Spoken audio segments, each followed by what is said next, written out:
हर सुबह एक चमत्कार होती है। रात भर की निस्तब्धता के बाद जब पहली किरण पृथ्वी को छूती है, वो केवल सूरज का उदय नहीं है, वो चेतना का पुनर्जन्म है। हम सोचते हैं कि दिन हमारे कामों से बनता है, पर सच तो यह है कि दिन का स्वरूप हमारे पहले विचार से बनता है। जागते हैं, जो पहला भाव हमारे मन में उठता है वही पूरे दिन का कंपन तय करता है, पूरे दिन का दिशा तय करता है। इसलिए सुबह की शुरुआत केवल बिस्तर से उठने की क्रिया नहीं है, हमारे आत्मा की जागृति का साधना है। सुबह का पहला क्षण मौन का क्षण होता है, क्योंकि जब हम नींद से उठते हैं तब मन अभी शून्य की अवस्था में होता है।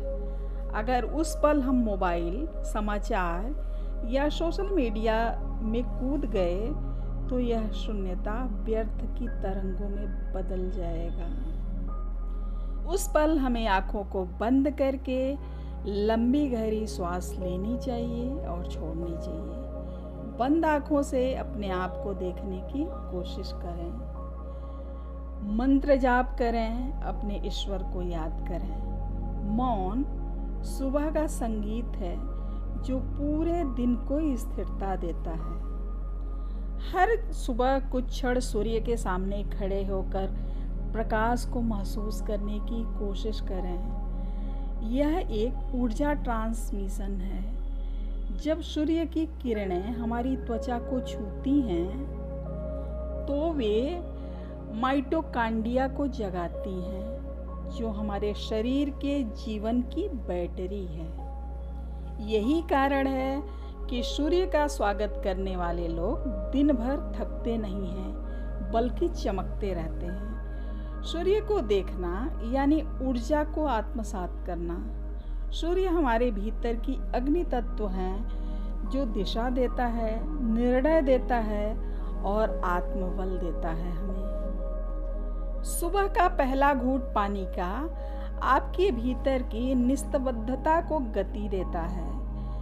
जब आप पानी पीते हैं तो उसे संवेदना के साथ पिएं। महसूस करें कि जल हमारे भीतर जीवन बहा रहा है। सुबह कम से कम 30 मिनट अपने शरीर को नृत्य करने दें। योग, प्राणायाम, जुम्बा, स्ट्रेचिंग, कोई भी रूप चुन सकते हैं आप, क्योंकि गति ही जीवन है। बिना गति के जीवन साथ नहीं बन पाता है। जब शरीर में गति आती है तो भीतर का वायु तत्व संतुलित होता है, और वायु तत्व का अर्थ है विचारों का प्रवाह।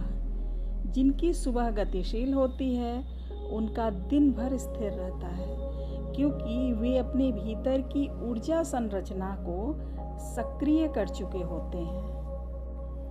हर सुबह प्रकृति हमें एक नया जीवन देती है, पर हम उसे पिछली रात की थकान में खो देते हैं। याद रखिए, सुबह का अर्थ है सजगता, सूर्य का अर्थ है ऊर्जा, जल का अर्थ है प्रवाह, और मौन का अर्थ है आत्मा की पुकार, और कृतज्ञता का अर्थ है ईश्वर से संवाद। अगर इन 6 कड़ियों को आपने अपनी सुबह में समेट लिया तो पूरा दिन ही नहीं, पूरा जीवन दिव्यता से भर जाएगा। क्योंकि दिन को अच्छा बनाना कोई कर्म नहीं, यह चेतना का चयन है। आज के लिए बस इतना ही।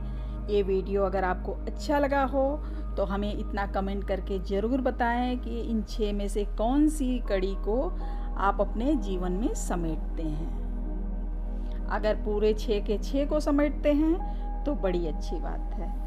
आज के लिए बस इतना ही। मिलते हैं अगले वीडियो में। तब तक के लिए do like, share and subscribe, ताकि ये जानकारी ज़्यादा से ज़्यादा लोगों तक पहुंच पाए। धन्यवाद।